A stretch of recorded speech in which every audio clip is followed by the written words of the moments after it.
Hello and welcome to another episode of ATL Falcons UK. This week, me and Cal are joined by James and Mike. So we've got a UK fan and fan from over the other side of the pond, thankfully, for a different sort of opinion.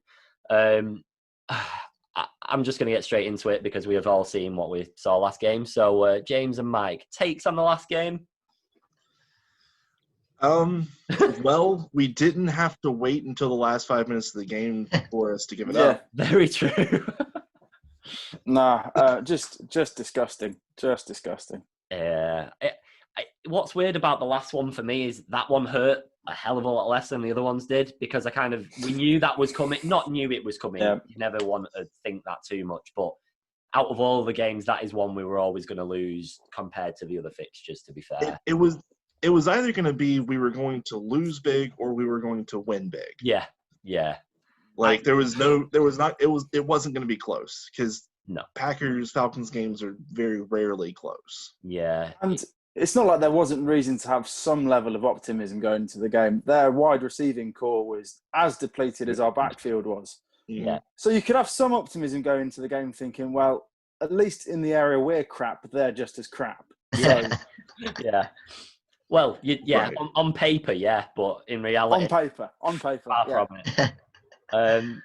But yeah, it was one of those games. I kind of went into it, and I always have a little bit of confidence because I'd say I'm quite positive. But out of all the other games, I thought this one's going to be a solid one anyway, regardless of how their team lined up. I think the knocking confidence that we've had so far and the lack of defense in total probably didn't help. And then as the game went on, we lost more players and more players and more players, and now we've got nothing. So, yeah, the injury bug has bit us pretty hard this year. It really has. But that seems to be the case for the last 2 full years, and then this year for me. I mean, this year more so in quantity as well as quality of the players who've gone missing. So it's just to round it up though. It's safeties, like every single safety we pretty much have, and Julio, but Julio's always niggled. Yeah. It. I'm just trying to think. I can't. We had a couple of bad ones last game, but yeah, it's a weird one with Julio as well, though, because in reality, when he got, obviously he's always had bits of injuries, but in that last game, not the Packers game, the game prior to that, and he got an injury properly, he shouldn't have played in it at all. He shouldn't have, we should never be risking him. And if you know you're going into the Packers game and you've not got a massive chance anyway, Dan Quinn said he was only going to use him in third downs and point scoring opportunities. That wasn't really what I saw. I think we still used him in other scenarios quite a lot. So that weird with me. Yeah, it didn't sit great with me. I mean, my wife really wanted him to play as much as possible because she's got him on her fantasy football team. But yeah, I mean, we've got Calvin Ridley, who would be the wide receiver 1 on 31 other teams. Yeah. He's not far off. He's. I'll give you 25, 30. I love my Falcons, but let's be realistic. But yeah, no. I mean, what I'm saying is he is where Julio was in year 1 or 2. So he's a couple years behind. Yeah. He doesn't have the he doesn't have the market share or the spin or the hype of Julio when he came into the league. Yeah. But I mean, the dude's put up 21 touchdowns in his first 3 seasons. Yeah, I think that's right. Yeah. That's okay. I mean I'm okay with that. To be honest with you, though, it's because of his style of a receiver. So, when you look at Julio coming to the league, he's 6'3", 220 pounds, and will catch over anyone. Yeah. Whereas Calvin Ridley has always been a master route runner. Yeah. And you'll see him juke people out of their shorts. Yeah. Catch a ball with no one anywhere near him. But you go, but you're supposed to catch those. But what you don't watch is the fact that he just shook 3 of 3 other people. Right. Yeah, even watching him in Alabama, he used his body to get separation. I'm sure you're well aware of how well he did against Auburn. But no, I mean, he does a really good job, and Julio does this too. It's really a style of Nick Saban's offenses is to get big-bodied receivers that don't really look that big, but when you get next to them, they're gigantic. Yeah. And they really use their body, use their strength to get separation. That's what makes the two of them so good and so hard to handle. Yeah. I think having a healthy Julio though is paramount to Ridley's success, and having a healthy Ridley is paramount to Julio's success right now. Yeah. So that's an interesting thing to talk about, just in terms of a healthy Julio. Just because I can't remember the last season, and this is going all the way back to say 2012 when I properly started watching Falcons football. I can't remember a season where he's not been niggled. And I think this comes into kind of the confidence level of the season where the team is feeling within themselves, which is the worst thing, is that where games where I'm sure Julio would have pushed through, gone off to the side, gotten his treatment and come back on the pitch, he's now saying, we've seen him deal with it with this same hamstring, go off to the sideline, get rubbed, and then come back on and play. But the fact is, we're down by 3 scores, so what's the point? Yeah, it's not worth risking an extended time off, is it, for something like it when it's not a dead game, but not far off a dead game. Yeah. It's not worth. And I think he's only had 2 full seasons. Every other year he's missed. He's missed at least 1 game. And I mean, when he went into the combine, he ran a 40 with a broken foot. He ran 4.3 on a broken foot, and everyone was he was the fastest receiver in the combine that year, and he had a broken foot. It's just ridiculous. But I don't think he's ever been 100% even in the full seasons that he's played. Yeah, it's a shame really as well, because the quality that he shows when he is fit. Imagine if he'd had an absolutely undisrupted career in Hull, it'd be insane. We'd have a ring or 2 or 3. Oh, well, should we do? Don't. In short, I'd take one at the moment in time. I'd take one. Let's be honest. He made the catch to win a Super Bowl. He did. Yeah, that catch he had on the sideline was the moment at which the Atlanta Falcons should have won a Super Bowl. You run the ball 3 times up the gut for no gain. You kick the field goal. You walk off Super Bowl winners. But Dan Quinn, what are you doing?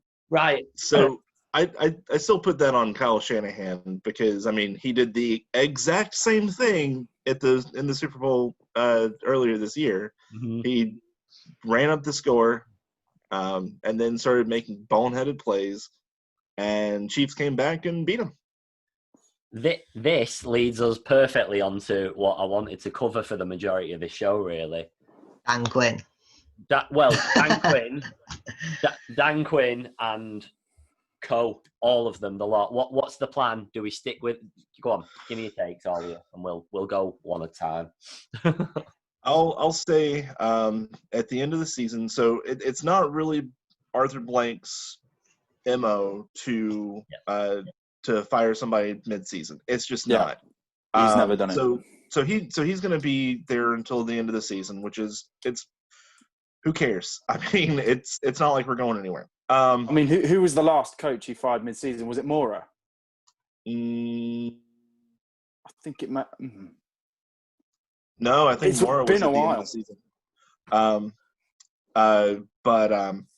We had one coach that quit and put a Xerox on all the players' lockers saying bye, that was bad. That's a different show though. I think that we should go ahead and clear house. Get rid of Cutter. Get rid. I would keep Morris. I would keep some of the defensive coaches, but I would want to bring in Wade Phillips as a DC. Right. And I'd like to see somebody like Eric Bieniemy, or even Bill O'Brien could get not as a head coach, but as an OC. Okay. Yeah, Bieniemy. Willing to just to jump in a sec. Willing to revert back to that role. Willing to take the step back down for a project. He was the Bill Belichick GM coach combo. There is no chance he goes back to being an OC. No chance. Unless it's for Bill. But I can't. Once you've had that level of power, you don't go back from there, do you? Well, you say that, but Romeo Crennel, who is the interim head coach of the Texans, went back to being a coordinator. Mike Smith left the Falcons and became the DC for Tampa, under Cutter. So I mean, I don't disagree. I don't disagree with you there. I think it's the fact that he was GM as well. Yeah, I don't know if anyone's gone from being head coach and GM back to being a coordinator. That was my point. That's true, but I don't know. After getting fired, being the first coach in 2020 fired after an 0-4 start, that's gonna humble a little bit. Yeah. I don't know if I would like to see him as OC. I don't know if he would do it, especially if we get somebody like Eric Bieniemy. But we could even look at getting somebody from college to come in as an OC. Not necessarily.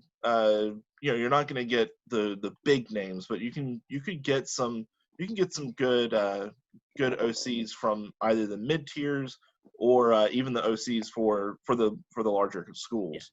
We need an offensive minded head coach, and give the defense to somebody who's proven themselves, like Wade Phillips. He's been okay. Yeah. Go on, James. You have your shout. So I think Eric Bieniemy, I think the writing's on the wall there. I think there was an article that came out, and the Falcoholic covered it, saying that if you were to rank the destinations, if you're Eric Bieniemy, that is, and this person, whoever wrote the article, had spoken to all the agents and said, clearly the Falcons is the best job going. And part of that is location, quarterback, resources available. Yeah. So I think writing on the wall there, if Eric Bieniemy wants to come, you hire Eric Bieniemy, because he is just clearly the best available head coach. Yeah. I think also factoring the times we're in and what it would do for the city of Atlanta to have a black head coach. Yeah. That optic-wise wins you it. Before you even look at the fact that he is a brilliant offensive mind, the Atlanta Falcons hiring a black head coach for, I think it may have been the first time in their history.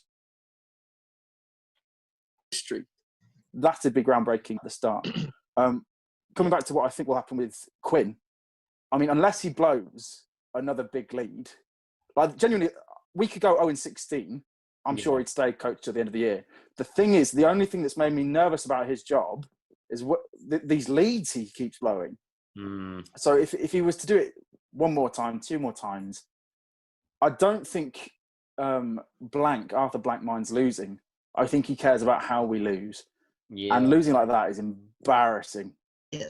In terms of the future, this is my big controversial take. Looking ahead at the draft, if we get a top 3 pick, Justin Fields, Trevor Lawrence, those two guys are so far better than anyone that's coming up in the next 3 years that you have to take them, because what is going to happen in the next 3 years?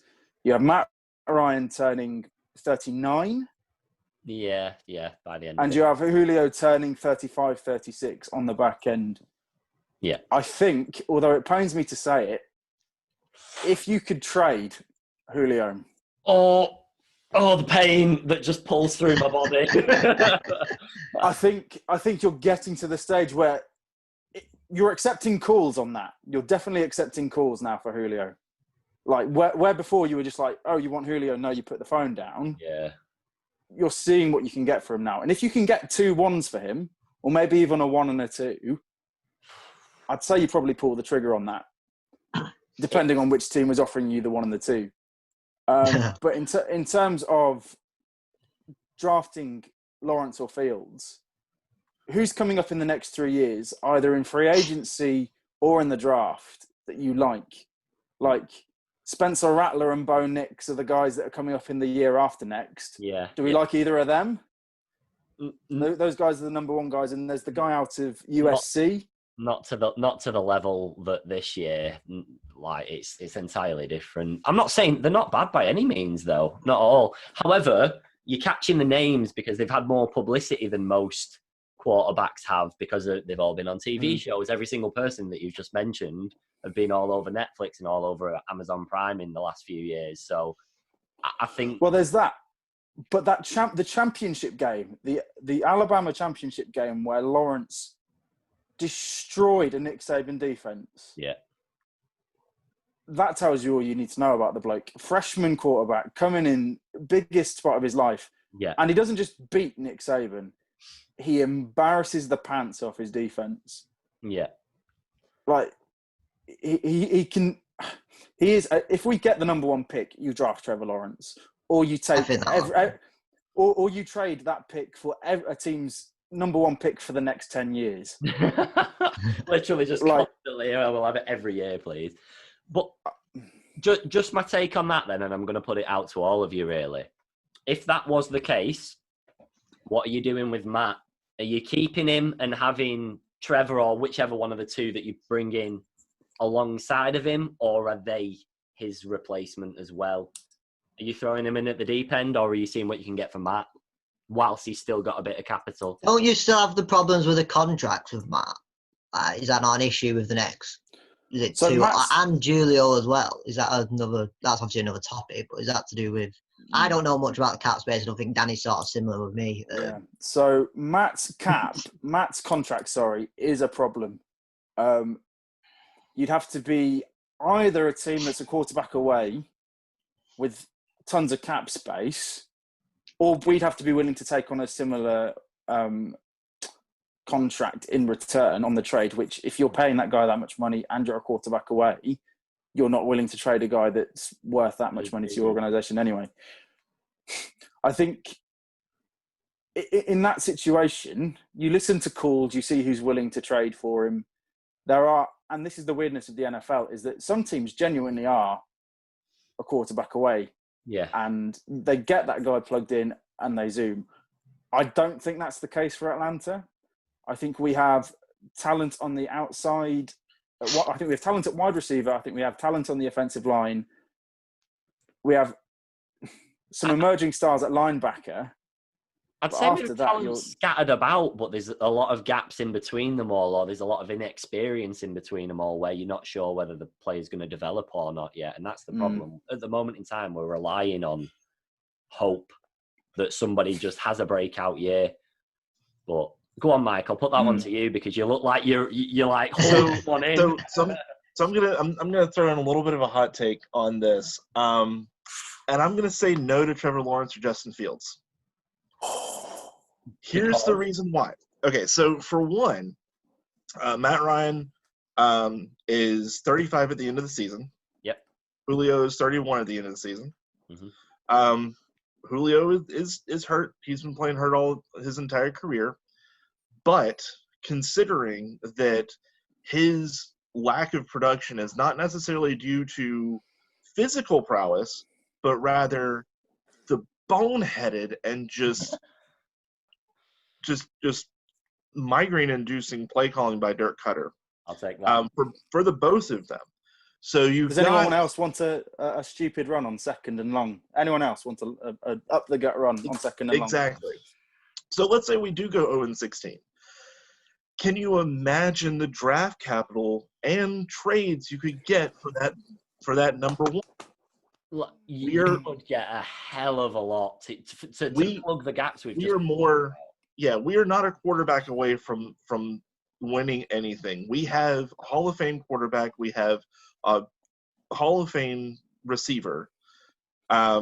We need better linebackers. Yeah. We need better offensive line. Ooh. Honestly, so you're not a fan of Matthews and McGarry? I love Matthews and McGarry. I love Lindstrom, but Alex Mack is probably not going to be a Falcon next season. We drafted Matt Hennessy, who's that's fine. We've got Hennessy to put into the center. Who do we have at left guard? Left guard, I We think go again. Same all off season. Yeah. But do you not think you could draft a left guard in the second or third round of a draft, especially this upcoming draft? No, and I think you can. I think that's why if you get a top 1, 2, or 3 pick, you trade back. You could pick up Travis Etienne late first. Ooh. You could get a fantastic guard in early second, or even in the third. And something about the coaching staff, a lot of people are saying get rid of Thomas Dimitroff. I say no to that. No. He's done phenomenal jobs in getting good quality starters in those mid to late rounds, and that's where we need to look. That's where we can pick up a bunch of draft picks and really build out. Yeah. We talk about Trevor Lawrence. We talk about Justin Fields. They're exciting. They're great. They're fantastic. They're fantastic in college. Who knows what they're going to do in, like, you've got Baker Mayfield, who now that he's got a good coach, now that he's got some good play callers around him, he's finally starting to show up. But what about Johnny Manziel? Johnny Manziel was hold on. slated to be I've got to stop you there. Now, Johnny Manziel was never going to be good. No one in their right mind, unless you're Skip Bayless, thought Johnny Manziel was going to be good. True, but if you look at the history of it, phenomenal quarterbacking in college level does not necessarily translate to phenomenal quarterbacking in the NFL. Mostly because you've got your expectations sky high, and if you come below that, then you're done. I mean, look at Tom Brady. He was drafted in the 6th round. Yeah, but not everyone's Tom Brady. Right, Peyton Manning was drafted number 1 overall. But but you've got some good quarterbacks that are coming up. They're not, they're not what I would say generational, but we haven't seen any generationals in a while. I genuinely think. I think Trevor Lawrence is that, though. I think he is the kind of guy, especially if you can't move Matt Ryan, if you let him sit for a year, learn the playbook, I genuinely think he is going to be the guy that to take us to run the organization for the next 20 years. Keep in mind also, he's a Georgia high school quarterback. Yeah. So we're that absolutely plays into it as well. I just we'll draft people from Georgia. If we don't, but he looks good on paper. The optics are great, but when you've got somebody like Matt Ryan, you don't really want to move from him just yet. People are saying, "Oh, his arm strength's down." No, he's having to throw off of his back foot because holes are being punched in the offensive line. Yeah. I mean, in practice, he'll drop 60 yards in a 5-gallon bucket. Yeah. No problem. But when you're running for your life and throwing off your back foot, you can't can't throw 20, 30 yards down the field. No. It just doesn't happen. I am one of the biggest Matt Ryan apologists you'll ever meet on your life. I think he's brilliant. I think we have essentially ruined his career the past 2 or 3 years. Like what we've put around him the past 3 seasons has been a nightmare. Shambles. But he will not. I can't see him playing another. Do you reckon he'll play 3 years? 3 more years? 4 more years? I think 3. I'm looking at. I'd say 3. If we don't fix our line, 3. If we do fix our line, we could see as many as 5 or 6. I mean, look at Drew Brees and Tom Brady. Drew Brees has looked rubbish for the past 2.5 years. It's the fact that he's got Sean Payton, Michael Thomas running 50 slants a game, and Alvin Kamara. And why can't we do that with Julio and Calvin? Imagine. We've got 2 players that are better than Michael Thomas. Oh my God, this is definitely the promo part of the video. Yeah. They're and I say that because they're faster, they can stretch the field better, and they're just as good as he is at getting separation in the mid level between 5 and 10 yards. Yeah. I mean, he's a great wide receiver, don't get me wrong, but I don't think he's the best. I think he's one of the best. He's a top 10. but the top 10 is so compact in what they can do. Is this Michael Thomas? Yeah. This is my boiling hot take, but I don't care.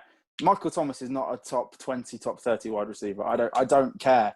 He runs 50 slants a game, and if you do that, it's just such a high percentage catch. Eventually, he'll fool you with a sluggo. He'll run it up, and he catches a lot of balls because he has one of the most accurate short ball throwers to ever play the game. It's Marcus Colston all over again. What did Marcus Colston do the moment he left the Saints? Absolutely nothing. That's true. But I will say that with with what we've got in our talent pool, there's no reason why we shouldn't. Aaron Rodgers is what, 38? 30. So 37, 38, 37, I think. So he's getting up in age. He's showing no signs of stopping. No. Tom Brady's 150. And Drew Brees is also leaving his walker at the sideline. So we're seeing quarterbacks extend their careers pretty substantially. But you've got there was one thing Monday night that they talked about, that he is one of 3 quarterbacks to win over 100 games and not win a Super Bowl. One of them is the undisputed GOAT, Fran Tarkenton. Happy to come on another time and talk about Tarkenton. He's phenomenal. And Dan Marino, the best passing quarterback of his time, and even now he's still one of the best. So okay, top 3 thrower of the ball of all time in terms of just ability to throw the ball. I'd agree with that. I'll take that. Coming off that a little bit, then we've spoke a lot about the hypotheticals and what we should do longer term and investments. How do we fix this season? Short term, next game, next couple of games. Is it not recoverable as in playoffs, but can we find a system that suits us to get some wins on the board, build some confidence, and go again next season? I honestly don't think we want to win another game. I think that would be why we wouldn't fire Dan Quinn, because people hate playing for him so much that we just go 0-16. Let's start the rookies. Let's get Hennessy out there, see what he can do. Yeah. Let's get Michael Walker out there and all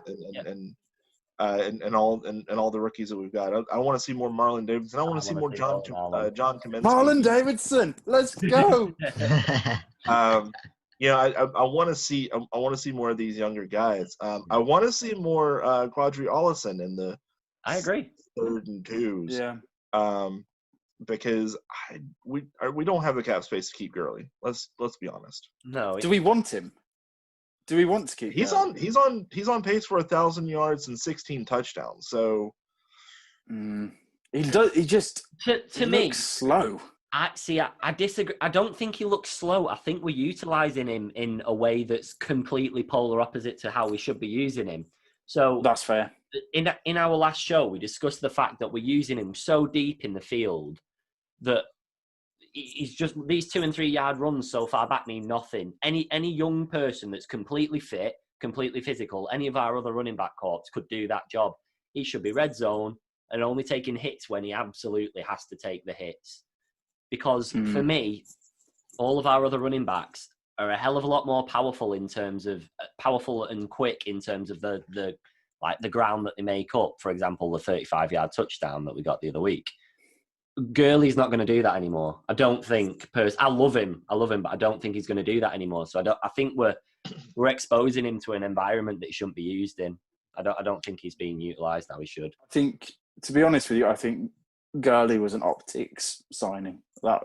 It was window dressing. It was, hey, Atlanta, we're hiring the former UGA star that we should have drafted instead of Vic Bustley. But well, we did. He is an upgrade over Devontae Freeman.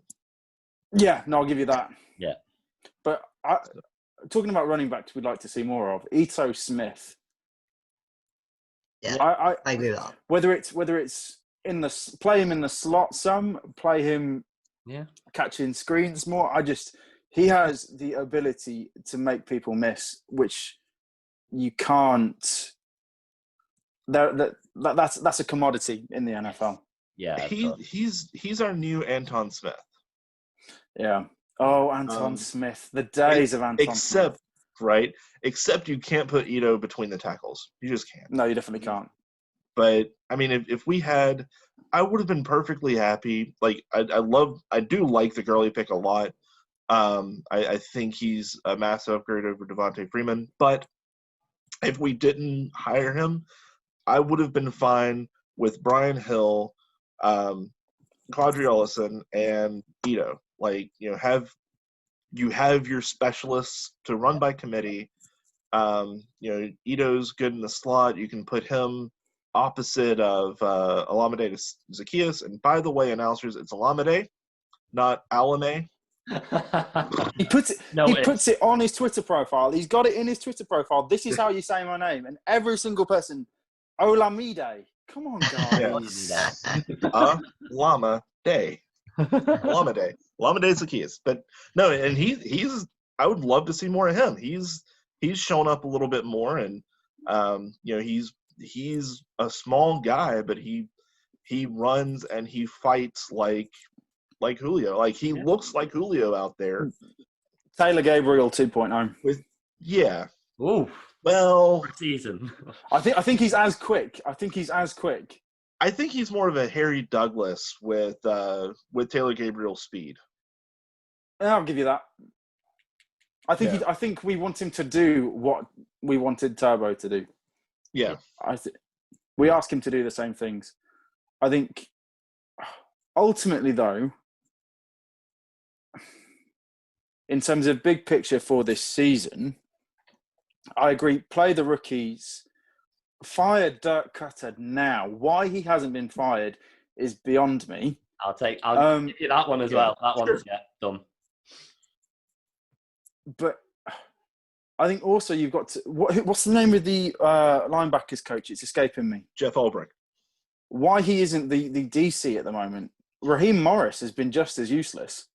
Yeah, he has. I think like the fact that the running back can escape out just that first is mind-numbing. How? So last year, Ulbrich and Morris were co-DCs with Ulbrich calling most of the plays, and then they give the DC job to Morris. Like, it doesn't make sense. Yeah. I would, and if we can't get somebody like Wade Phillips, I'd be fine with getting getting Ulbrich.